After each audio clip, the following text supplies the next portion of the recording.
Welcome to USA Global TV and Radio, where our mission is to provide education, entertainment, hope, and inspiration. USA Global TV and Radio connects you with experts and audiences all around the world every single day to help you succeed in business and to live a richer life. Visit us at usaglobaltv.com to learn about career and life-changing training and mentoring programs like the Listening Mentor. Subscribe to our newsletter to stay informed about our special programs and offers. Discover how you can become a guest on one of our shows or a host or producer of a USA Global TV and Radio show of your very own. That's USA Global TV and Radio, where the doctor is always in.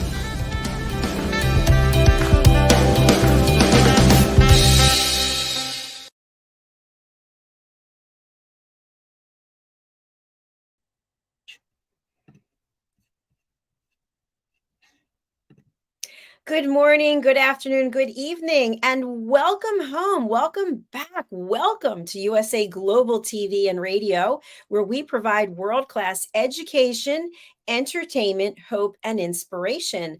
I'm Dr. Jacalyn Kerbeck, and our show today is the Planet Earth Show, and our title is Going Vegan to Save the World. I don't have any experience about going vegan, but the star of our show has a lot of information and research that he's going to share with us. Let's welcome back. He's been gone for a little while, Mr. Roland.friedl. Hello. Hello to Jacalyn. Hello to our audience. Great to be back. It's perfect to have you back today and such a fabulous topic. How have you been? Where have you been?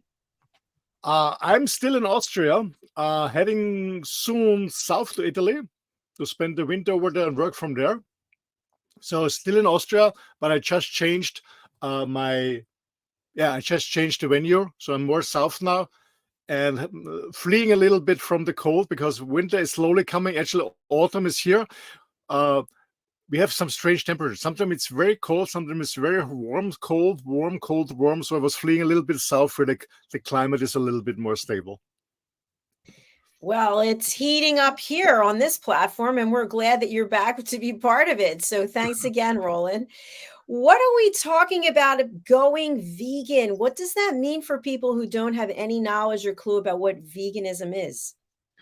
Well, actually, vegan is a very modern word. I mean, vegan is the same like vegetarian, but vegetarian, when you look at the source of the word, of the origin of the word, vegan is the same like vegetarian. But we know that vegetarian are different kinds of vegetarian. There's lacto-ovo vegetarian, meaning they're not only eating plants, they also have milk and eggs and stuff like that.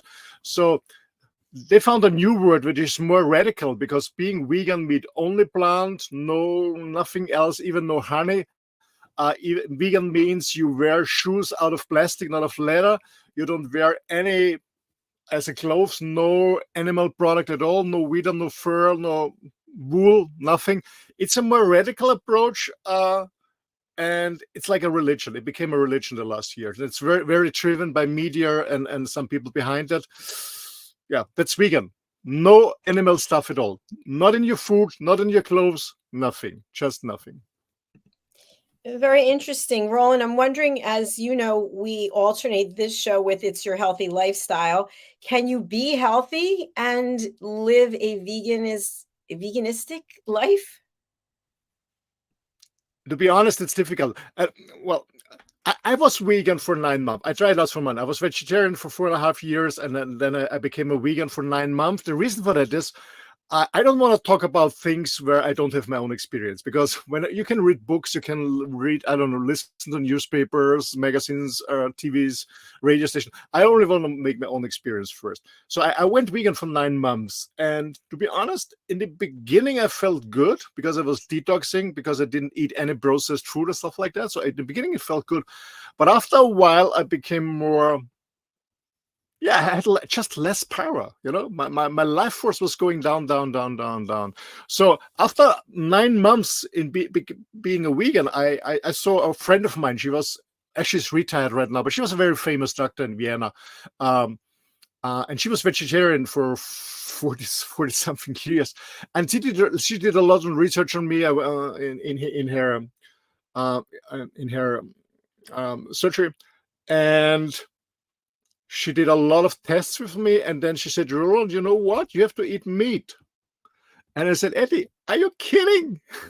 You're a vegetarian to tell me I have to eat meat. And I never believed that you would tell me this. Yes, you have to. You have to get your life force back. You need meat to eat.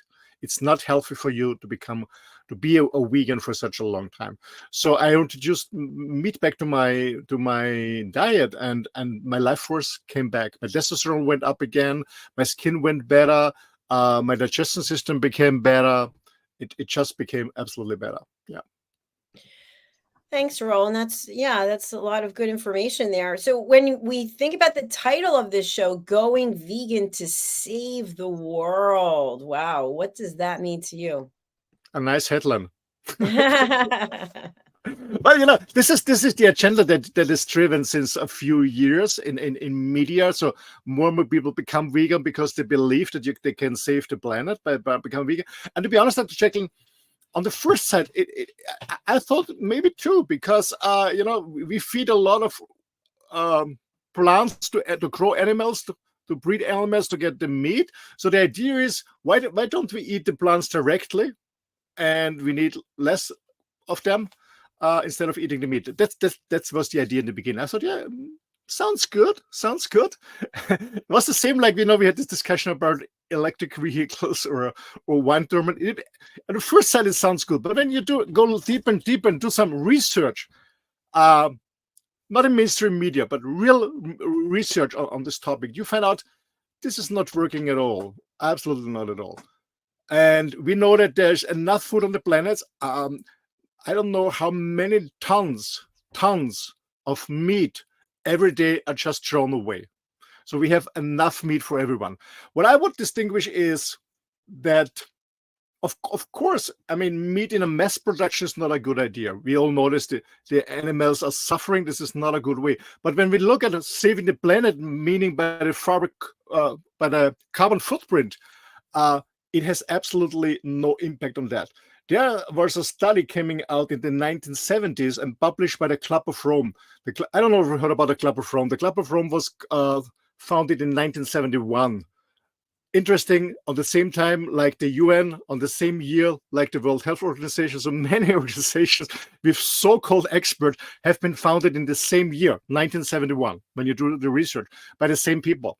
And the Club of Rome published a paper that said that the poop of the cows is producing massive methane, which is a gas, and this has an impact about the CO2, about the carbon footprint on the earth. And years later, we found out that these figures just are wrong, absolutely wrong, but they never corrected it because they drive on again on this. So the figures are not right. Cows have absolutely no impact on the carbon footprint. And the point is, sorry for the joke, but cows are eating plants and are pooping. When a vegan does the same, they're eating plants and pooping. So I wouldn't say that the vegans have an impact on the carbon footprint on planet Earth. No, absolutely not. Absolutely not. When somebody wants to go vegan for health issues or whatever, fine, go with it. If it's good for you, go for it. But don't believe that you're saving the planet. It's absolutely, it doesn't make any sense at all. Of course, you will hear a lot of our so-called experts who have an agenda, who I would say get paid. It is like it is. Yeah, I always say follow the money. Who will follow an agenda? Yes, but the truth is absolutely not. It's not. It's not true. You cannot save the planet by going vegan because it doesn't make sense. Because when you look at it, one of my sons, by the way, was working in a vegan supermarket besides his studies on university. So we went to a vegan supermarket, did a 20 hours per week job or something like that. And I remember that it's 10 years ago, and he always brought some products home, vegan cheese and vegan whatever, vegan sausage and whatever. And when you read the ingredients, first of all, it looks like a chemical bomb, and secondly, most of the ingredients are imported from all over the world. So for me, as I always say, the best way is when you want to save the planet, when you really want to reduce a carbon footprint, is go local, buy local your food. And I don't care about you buying local meat or local potatoes and vegetables. For me, it's all good as long as you go vegan. As long as you buy local stuff, because most of the products are really imported on a long distance. You all know that most of the soya production is in South America and Brazil and stuff like that. So it doesn't make sense at all. Thank you so much for clearing up those misnomers and possible myths. So you have shared with us many times that we can all take our own steps. We can all do certain things to save the world, save the planet. And you've shared a number of these on previous shows that we've had, whether it's the Planet Earth or the Earth show that you did with Marcin. Yeah, absolutely. Dr. Jacalyn, allow me to explain a little bit more where this vegan stuff, where this processed food, where the cereals industry is coming from. Are you interested in? Of course, please. Okay. So I did a lot of research on that, and I was looking at all the companies who sell cereals and processed food, when they're founded, in which area, which time, and who is behind. An interesting thing is they all have the same background. It's quite interesting to find out. And I was shocked, to be honest, in the beginning. I didn't know that this company is also influenced by this certain organization. So in the 19th century, 1860, between 1820, 1840, 60, there was an issue that fathers and mothers came to the priest of the SDA. You know the SDA? SDA is the Seventh-day Adventist Church. Okay, the SDA came to the SDA and said, okay, I have a problem with my kid. Sorry for this topic, but I guess it's part of our life. My son is masturbating, stuff like that. And the nuns and the priest said, oh, that's evil stuff. That's not good. It's evil stuff. That's not good. And it's very, very bad. And the reason for that is meat consumptions. So get rid of the meat, go on a plant-based diet, and then your son will not masturbate anymore. And that's true, because when you go on a plant-based diet, your testosterone is going down, declining, going down. Your life force, testosterone is your life force and your sexual force, it's going down. So the SDA was promoting a plant-based diet. So because meat is evil stuff, because when you eat meat, you have thoughts, you have things, whatever it is. So they were promoting in their community a plant-based food. And then people like Dr. Kellogg from Kellogg's company, he is a member of the SDA. He started Kellogg's company, and many other cereal companies came up at the time in the end of the 19th century on the market, processed food companies, and all of them are owned by the SDA or by members of the SDA. And they promoted a vegetarian plant-based diet based on their religion belief system. You can imagine, based on a religion belief system, our whole nutrition pyramid is based on this idea over 100 years ago. And so they were promoting plant-based food, plant-based diet. It's good for religious beliefs. So very radical. That's what happened. That's the reason. And they paid a lot of scientists from international, highly reputed universities, and there's a lot of data outside. And they paid them and said, okay, please promote plant-based diet. And some of these research and scientists also belong to the SDA. That's the background. That's how we have to understand how we have been manipulated over the last 100 years, what is healthy and what is not. I believe the same shit because my parents told me.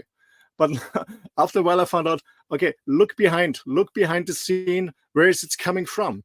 And what's the agenda behind it? So there's an agenda behind this. And we all believe it, that plants are very healthy and this is very healthy. Yeah, it's okay, but it doesn't mean that meat is unhealthy or evil. That's absolutely not true. Sorry for that. Wow. Okay. That's a lot to digest, literally. For many people, yeah, Dr. Jacalyn, believe me, for many people, for me too in the beginning, to be honest, when I started my research, I said, my God, can this be true? Yeah, it is. And we can go even deeper, you know. At the end of the 19th century, the SDA found out that most of the members become sick. And now it gets really weird. They found out, oh my God, our members get sick. So they started to found pharmaceutical companies. I don't name them right now because otherwise they shut us down here. So they started to found pharmaceutical companies to heal their members. This was a good idea, and they set together on the east coast of the United States with a huge bank. And the CEO of the bank said, "Hey, that's a nice idea, but do you really mean this is a good business idea to heal your members? Maybe you should produce some pharmaceuticals that keep you on a certain level." So they have to take the bills again and again and again. This is a business model. That's how the pharmaceutical industry started, also based on the SDA. I know it sounds weird, but the data is here. You do the research.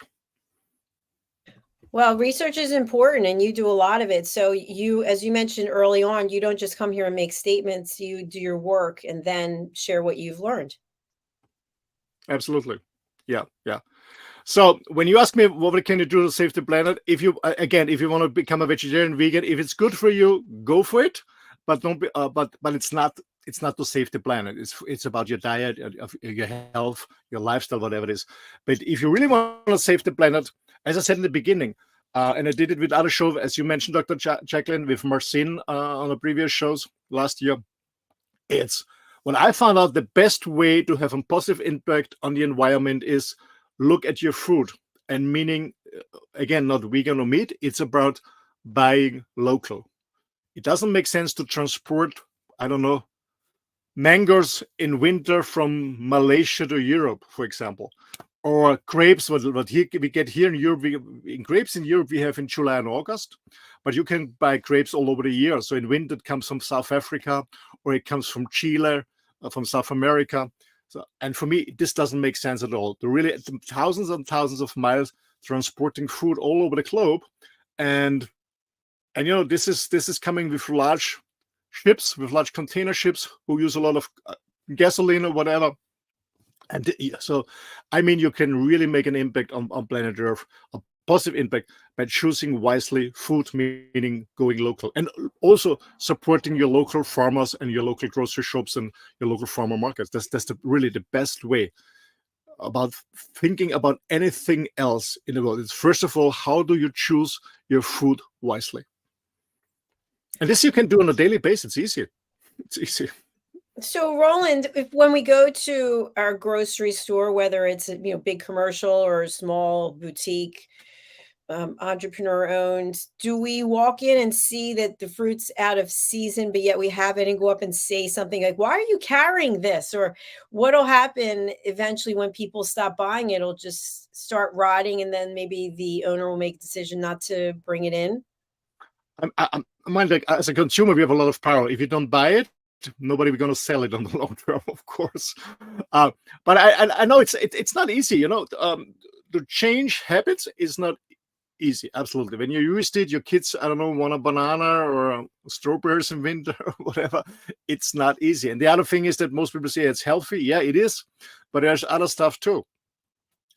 No, it's not easy to change habits, but I did it because I said, okay, I cannot talk about saving the planet Earth and doing, you know, I believe that my actions has been the same like my words. So most people are talking but not acting like they're talking, and I changed it. Yeah, it was not easy in the beginning, to be honest, because I love pineapples, for example. I love pineapples, to be honest. I love strawberries, to be honest.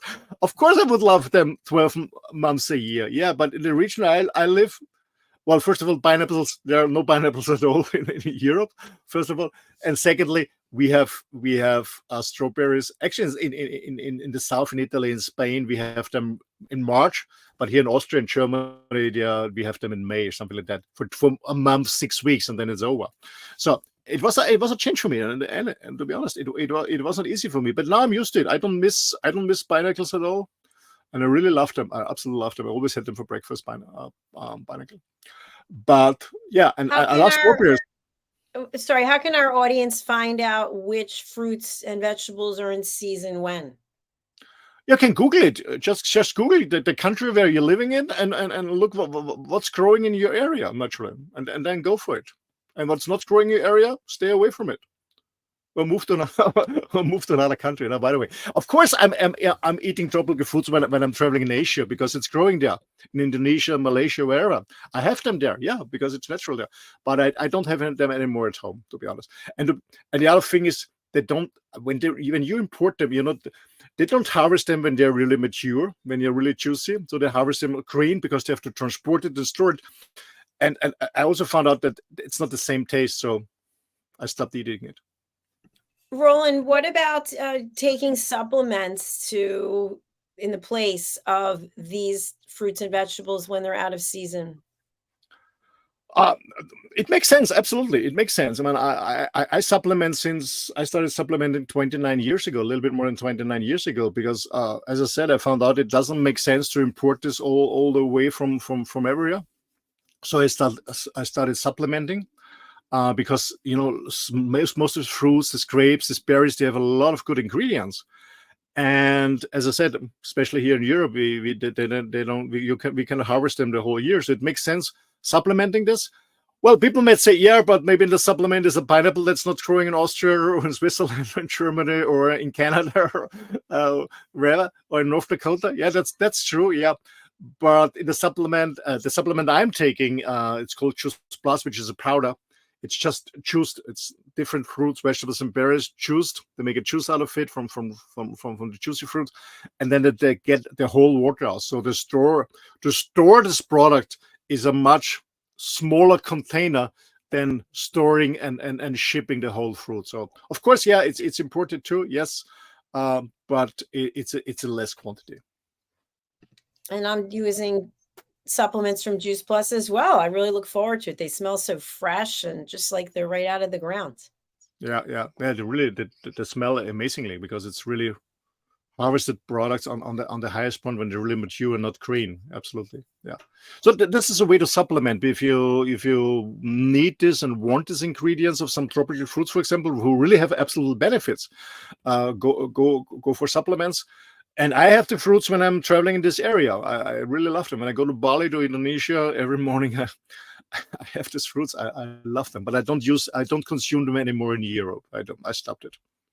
That's what I do. That's my contribution to the impact of the carbon footprint I'm making on this planet. So for people who are just joining us, and our title is Going Vegan to Save the World on the Planet Earth show, you basically summed it up on your research and your own experience that going vegan is not going to save the world.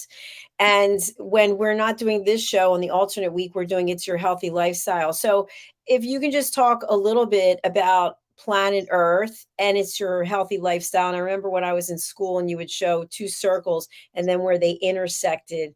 And if you can talk about that intersection between planet Earth and It's Your Healthy Lifestyle. Oh yeah, that's an interesting point. Thanks for that. Yeah, well, we do the show every 2 weeks, and the point is, when you have a healthy lifestyle, when you reconnect to nature, when you drink clean water, when you eat clean, meaning fresh, local, from the area. That's what I understand on the clean food.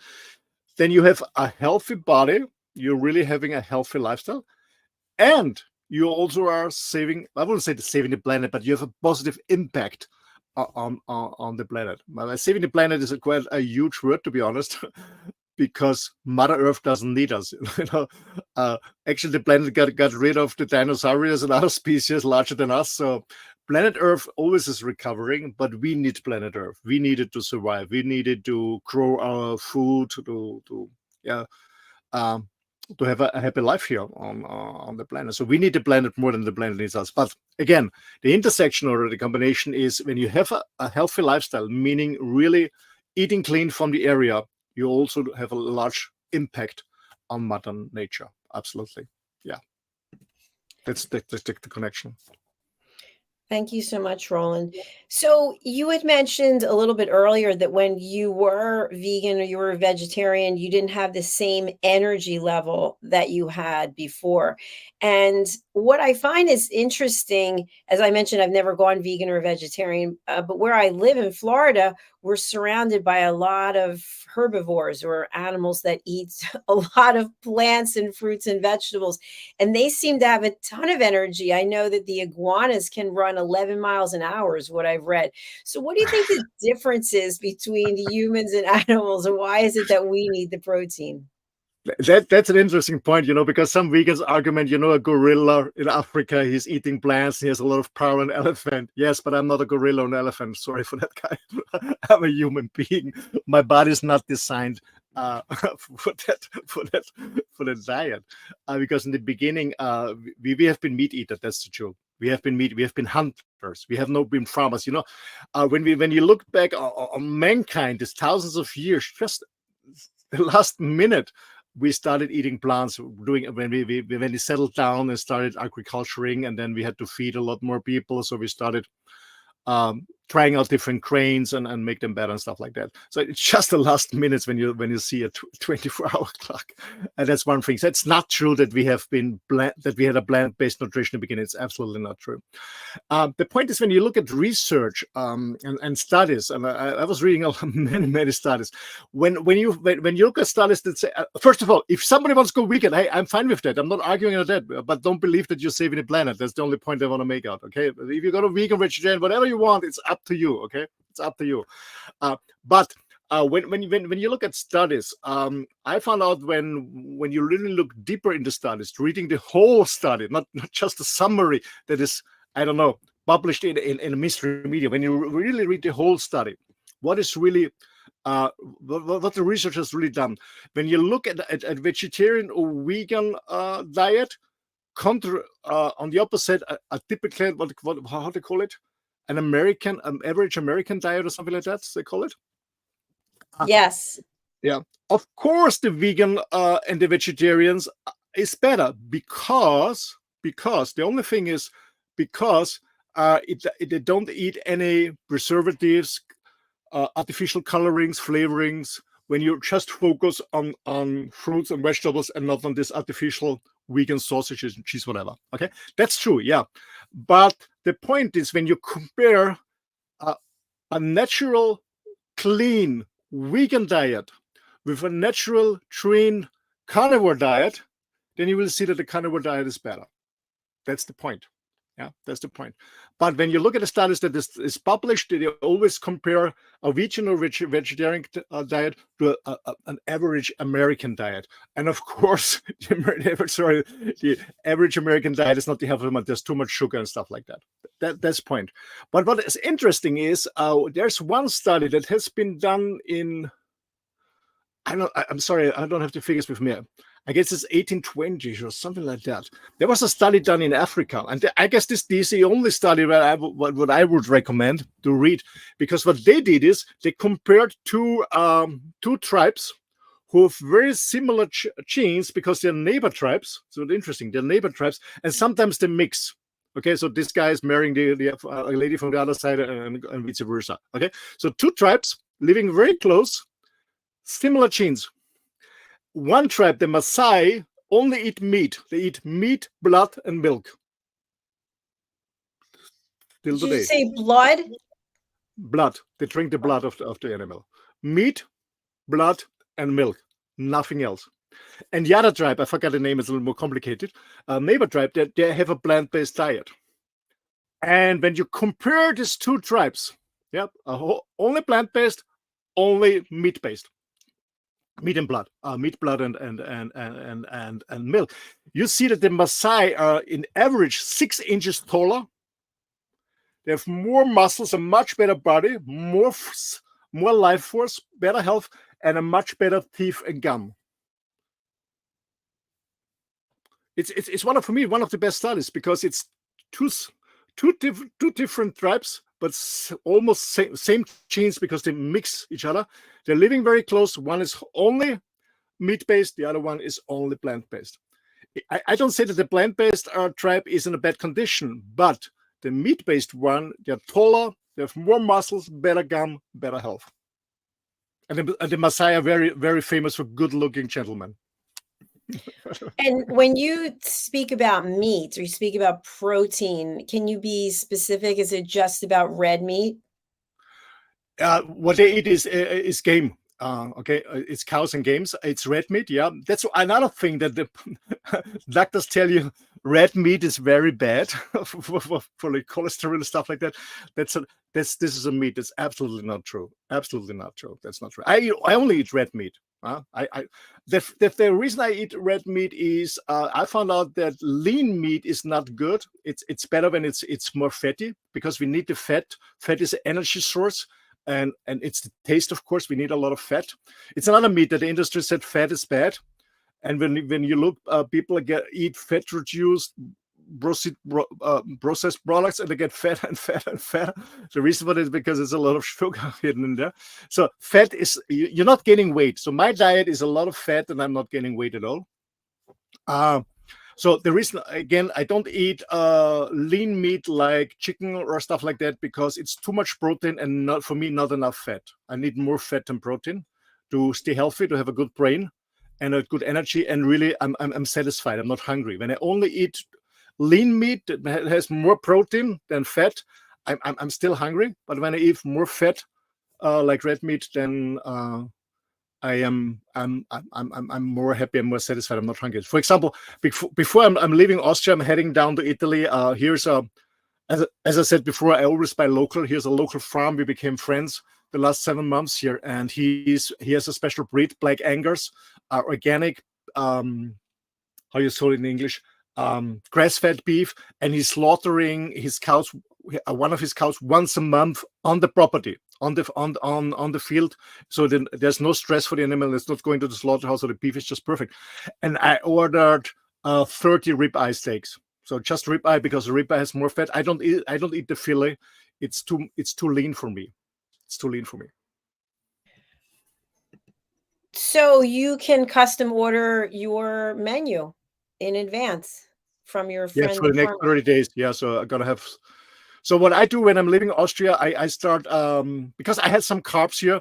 I was spending a lot of time with my auntie. I was taking care about my auntie, and she loves to have bread and potatoes, and she was baking a lot of different delicious cakes, and I couldn't say no, to be honest. So I had more carbs than I do normally, and to be honest, I don't feel good on the carbs. I don't feel good at all. I was gaining a little bit weight, and yeah, I didn't feel good.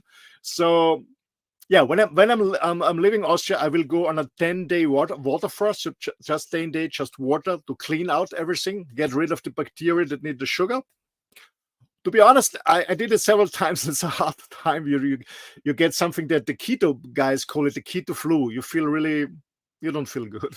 You feel tired because the bacteria are dying in your digestion system that are used to get sugar, that get used to get carb. So I do a 10-day water fast, and then I start my what it's called a lion diet.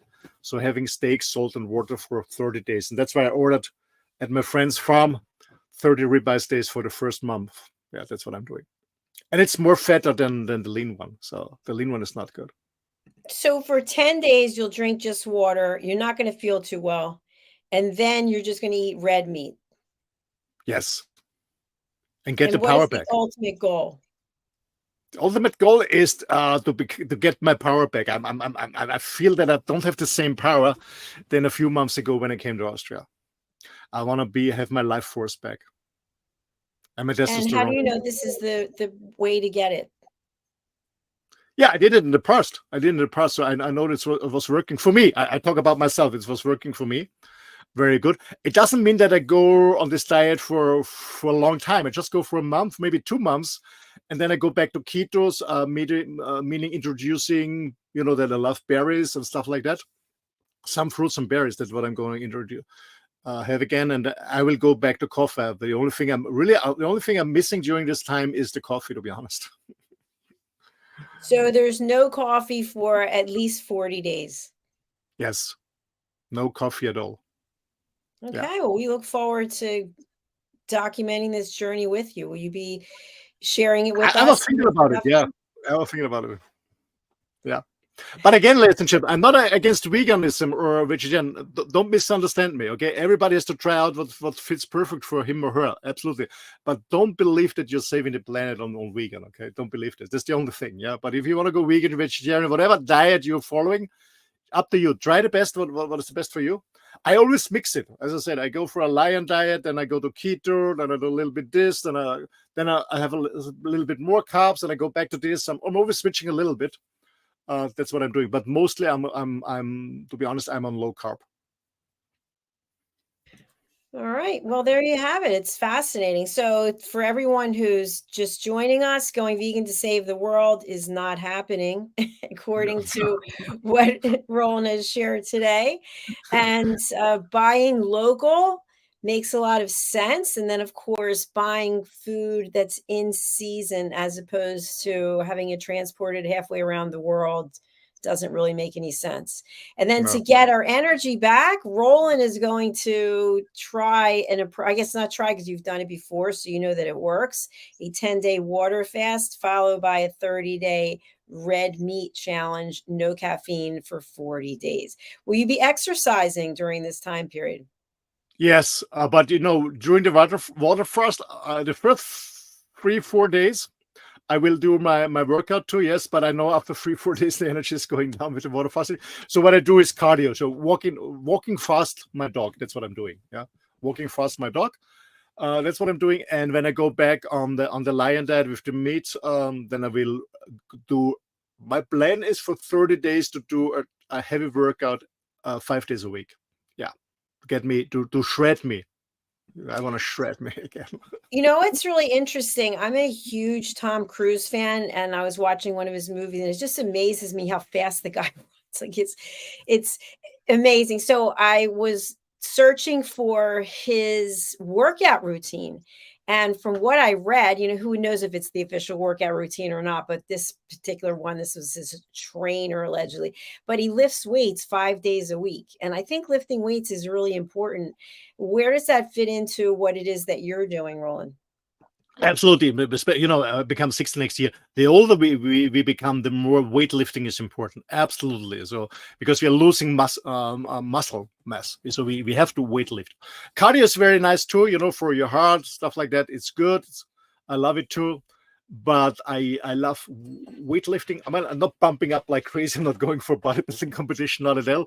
But I just want to maintain a minimum muscle mass on my body because I know that it's very, very healthy, especially when you're getting older, and it's more effort. And yeah, I love it. And I love to challenge myself and shred me again. Yeah, that's what I'm doing. Weightlifting is so important, guys. I always hear, no weightlifting. I don't go to the gym because I'm old or something like that. No, man or women, the older we are, the more important is weightlifting. But not only for the biceps or the triceps, just not the kettlebells, the small one. No, the most important thing, and you know it more than me, Jacalyn, it's the core muscle. The core muscle is so important. Focus on the core muscle, and then weightlifting.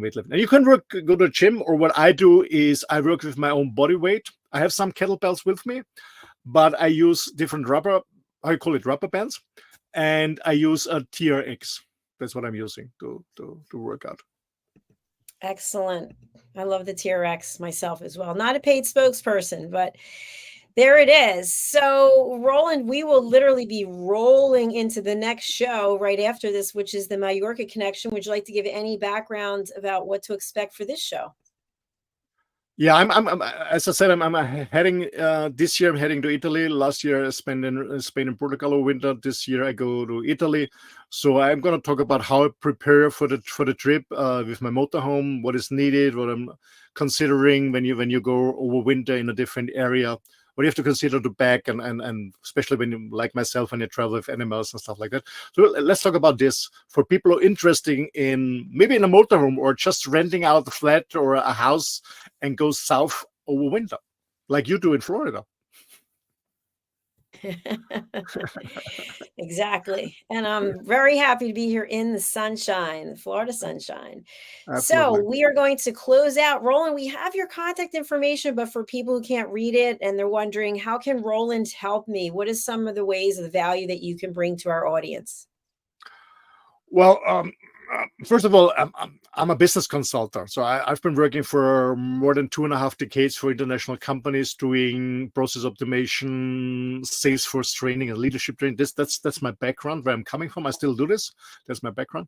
But I'm more and more into men's work and more into supporting people who, yeah, let's call it, have the same crazy lifestyle as myself, be more independent, being more free, working remotely, maybe becoming a digital nomad. Now it's the new term.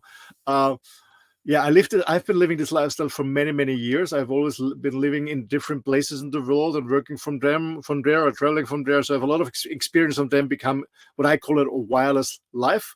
So if you're interested in this, changing a little bit your work habits or your work background or stuff like that, or thinking about changing something in this direction, you're more than welcome. The best way is send me an email. It's office at my name, roland.friedl.com. It's ROLANDFRIEDL.com. You're more than welcome to share whatever thoughts you have. And yeah, maybe we can, I'm always interested in other people's way of lifestyle, where they're coming from, where they're heading to.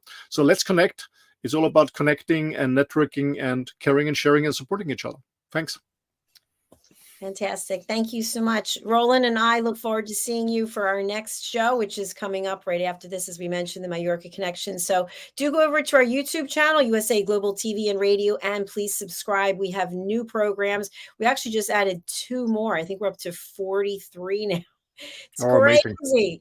But anyway, we'll look forward to seeing you in just a few minutes, about 19 minutes. We'll be right back. Bye, everyone. Thank you. Bye-bye, everyone. Bye-bye. Bye.